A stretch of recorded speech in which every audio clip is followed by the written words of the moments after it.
Hello and welcome to all of you.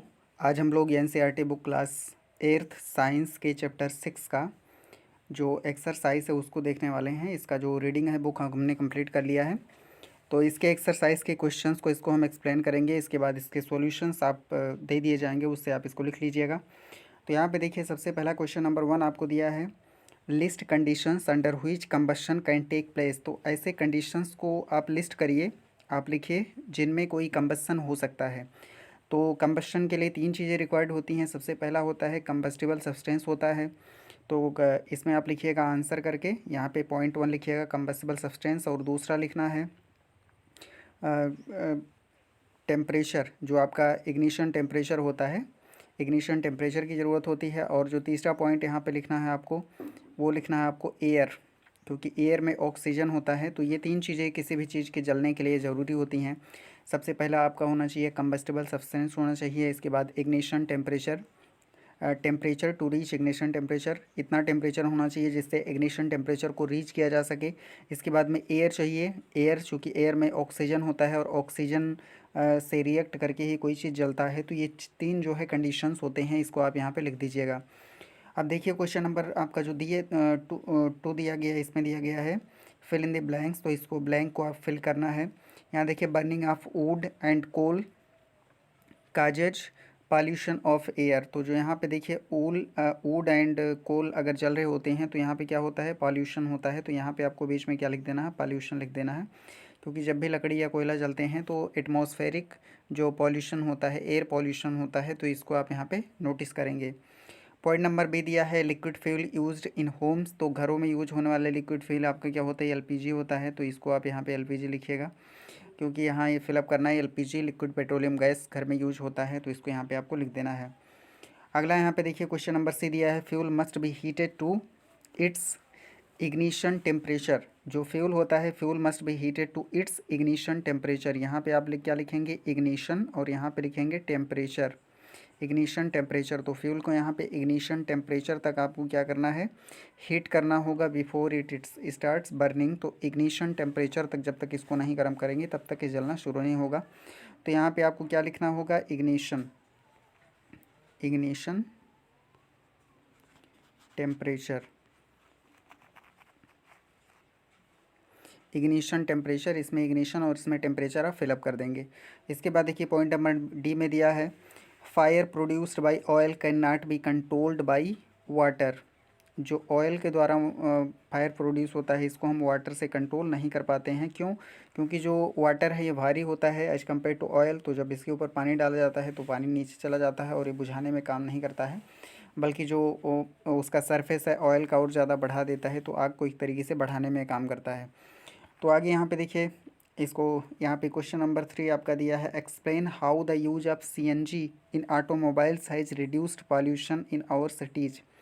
तो यहाँ पे एक्सप्लेन करना है कि जो सीएनजी का कॉम्प्रेस्ड नेचुरल गैस है ऑटोमोबाइल्स में, इसका उपयोग करने से जो हमारे एटमॉस्फेयर में पॉल्यूशन है इसको सिटीज़ में कम कैसे किया हुआ है।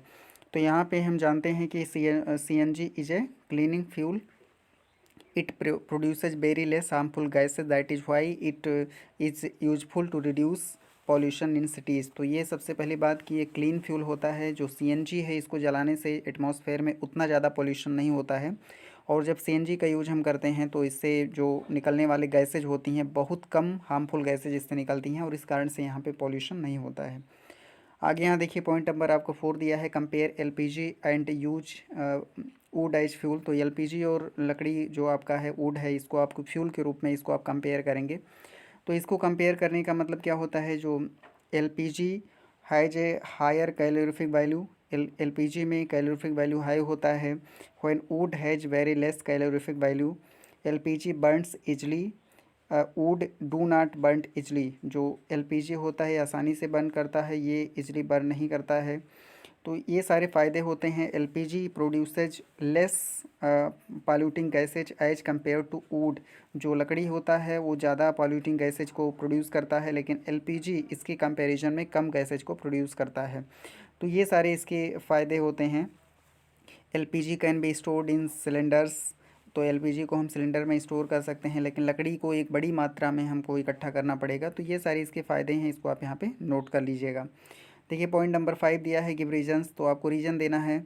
Water is not use to control fires involving electrical equipments, जो इलेक्ट्रिकल इक्विपमेंट्स जिसमें इन्वॉल्व होते हैं अगर कहीं फायर काट कर जाए तो उसके लिए हम क्या करते हैं, जो है पानी का यूज नहीं करते हैं। तो ऐसा इसलिए होता है क्योंकि water can conduct electricity, that is why we do not use water to control fires involving electrical equipments. तो जिसमें इलेक्ट्रिकल इक्विपमेंट में अगर कोई आग लगती है तो इससे हम वाटर का यूज़ नहीं करते हैं, क्योंकि इलेक्ट्रिसिटी को कंडक्ट कर सकता है और फाइनली ये हमको बहुत ज़्यादा हार्म पहुंचा सकता है, इलेक्ट्रिकल शॉक लग सकता है हमको। अगला देखिए LPG is a better domestic fuel than would.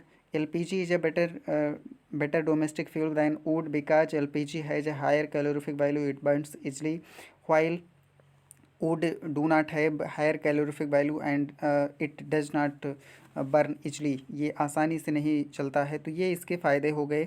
जो LPG produces very less polluting gases, while would produces large amount of polluting gases. जो पॉल्यूटिंग गैसेज होते हैं उनका लेस अमाउंट एलपीजी प्रोड्यूस करता है, जबकि वुड आपका जो है ज़्यादा पॉल्यूटिंग गैसेज को प्रोड्यूस करता है। पॉइंट नंबर सी दिया है paper by itself catches fire easily, जो पेपर होता है आसानी से आग पकड़ लेता है। A piece of paper wrapped around aluminium pipe does not. तो यहाँ पे देखिए अगर कोई कागज़ का टुकड़ा है, इसमें आग लगाएंगे तो ये बहुत जल्दी से जलना शुरू कर देता है, लेकिन अगर कोई पाइप है, एक एलुमिनियम की पाइप है और इसके ऊपर हमने कागज़ को लिपटा रखा है, कागज़ को इसके ऊपर हमने लिपटा दिया है, तो ये जो एलुमिनियम के जो एलुमिनियम का पाइप है उसके ऊपर जो लिपटा कागज़ होता है वो आग जल्दी नहीं पकड़ता। ऐसा इसलिए होता है। तो यहाँ पे आप ये चीज़ समझ पाएंगे कि जो कागज़ होता है अगर इसको हम आग जलाते हैं तो ये तुरंत ही हीट हो जाता है और इसका इग्निशन टेम्परेचर आसानी से रीच किया जा सकता है। लेकिन जब वही कागज़ आपका अगर किसी एलुमिनियम के सिलेंडर पे लिपटा हुआ है, तो एलुमिनियम के सिलेंडर पे जब इस कागज़ को हम गर्म करेंगे तो कागज़ पे जितनी हीट हम इसको देंगे, ये हीट क्या करेगा, एलुमिनियम का दे, क्योंकि एलुमिनियम एक गुड कंडक्टर ऑफ हीट है। तो जितनी हीट हम कागज़ को देंगे ये सारा हीट कागज़ क्या करेगा, एलुमिनियम को ट्रांसफ़र करता रहेगा। इसलिए जो इग्निशन टेम्परेचर है वो आसानी से हम रीच नहीं कर पाते हैं, और जिसके कारण से जो आपका ये कागज़ है ये एलुमिनियम के अगर किसी सिलेंडर पे लिपटा हुआ है तो आसानी से नहीं जलता है। तो इसका कारण यहाँ पे इसको आप लिख सकते हैं। आगे यहाँ पे देखते हैं make a label diagram of candle flame. तो कैंडल फ्लेम का जो लेबल डायग्राम है इसको आप यहाँ पे बना सकते हैं, ये आपको पढ़ाया भी जा चुका है। तो इसको हम देख लेते हैं, जो फ्लेम होता है उसका किस तरीके से स्ट्रक्चर है ये यहाँ पे आपको दिखाया गया है। तो इसको आप यहाँ पे इसी को बिल्कुल बना लीजिएगा, different zones of candle flame, ये इतना पूरा बना के आप इसको लिख दीजिएगा। तो ये आंसर 6 आपका हो जाएगा। जितना इसमें दिया है ये सब आपको लिख देना है। तो यहाँ पे देखिए आउटर जोन है, ये सब मिडिल जोन है, इसको हमने आपको बता रखा है पहले से, तो इस तरीके से आप इसको कर लीजिएगा। आगे यहाँ पे हम देखते हैं जो क्वेश्चन नंबर 7 आपका नेक्स्ट है। तो क्वेश्चन नंबर 7 में देखिए name the unit in which the calorific value of a fuel is expressed. तो उस यूनिट को आपको यहाँ पे लिखना है, इसको हमने आपको लिखवा दिया है कॉपी में। तो उस यूनिट को आपको लिखना है जिससे कि कैलोरीफिक वैल्यू को हम इस एक्सप्रेस कर पाते हैं। तो कैलोरीफिक वैल्यू को एक्सप्रेस करने के लिए जो यूनिट होता है इसका आंसर हो जाएगा, ये होता है किलो जूल पर केजी। ये क्या होता है, किलो जूल पर केजी, क्या होता है, किलो जीर पर किलोग्राम। तो इसको आप यहाँ पे ऐसे लिख सकते हैं, किलो जूल पर केजी। इसको आप सिंपल में इस तरीके से भी लिख सकते हैं। तो ये किलो जूल पर केजी यूनिट होता है, इसमें हम किसी कंबस्टिबल सब्सटेंस के कैलोरीफिक वैल्यू को एक्सप्रेस करते हैं, किलो जूल पर केजी। ये हमने आपको ऊपर बुक में भी मिल जाएगा, उससे देख के लिख लीजिएगा। Explain how CO2 is able to control fire. जो CO2 होता है वो फायर को किस तरीके से कंट्रोल कर पाता है। तो यहाँ पे आप लिखेंगे CO2 is heavier then air. CO2 जो एयर होता है उससे, एयर का यानी जो नाइट्रोजन ऑक्सीजन है, इससे क्या होता है, भारी होता है। Fine it is allowed to pass on the fire. जब इसको हम पास करते हैं फायर के ऊपर तो it forms a blanket on the fire and cuts off the reach of oxygen to the fire. जो फायर पे ऑक्सीजन का रीच होता है इसको कट ऑफ कर देता है। जो आग जल रही होती है उसके चारों तरफ एक ब्लैंकेट बना लेता है, घेरा बना लेता है CO2, और जिसके कारण आग जो जल रहा होता है, कंबस्टिबल सब्सटेंस होता है, उस तक ऑक्सीजन नहीं पहुंच पाता है, और इस तरीके से आग को बुझाने में सहयोग करता है।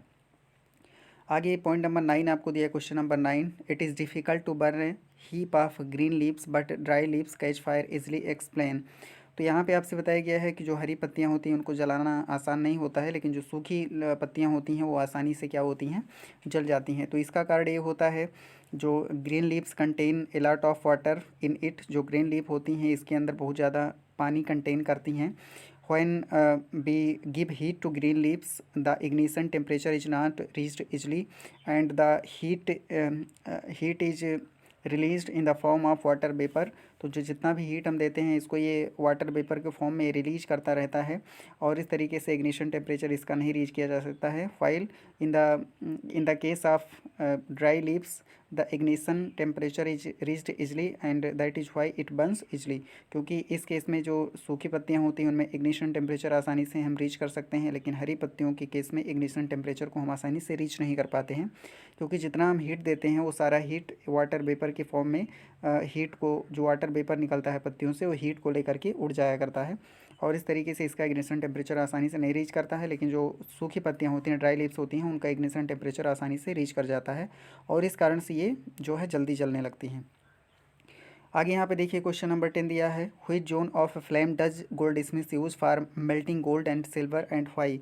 तो इसमें पूछा गया है जो कैंडल फ्लेम होता है इसका कौन सा जो जोन होता है फ्लेम का, कैंडल फ्लेम नहीं बल्कि कोई भी फ्लेम हो, तो उसका जो आउटर मोस्ट जोन होता है, जैसे यहाँ पे आपको बताया गया कि जो आउटर मोस्ट जोन होता है इसको जो है गोल्ड एंड सिल्वर को मेल्ट करने के लिए यूज करता है। जो सबसे बाहरी जोन होता है इसको यहाँ पे फूंक मार के ब्लो करके इसका जो है यूज करता है। तो इसका यूज क्यों करता है, क्योंकि ये जो आउटर जोन होता है is the hottest zone of the flame.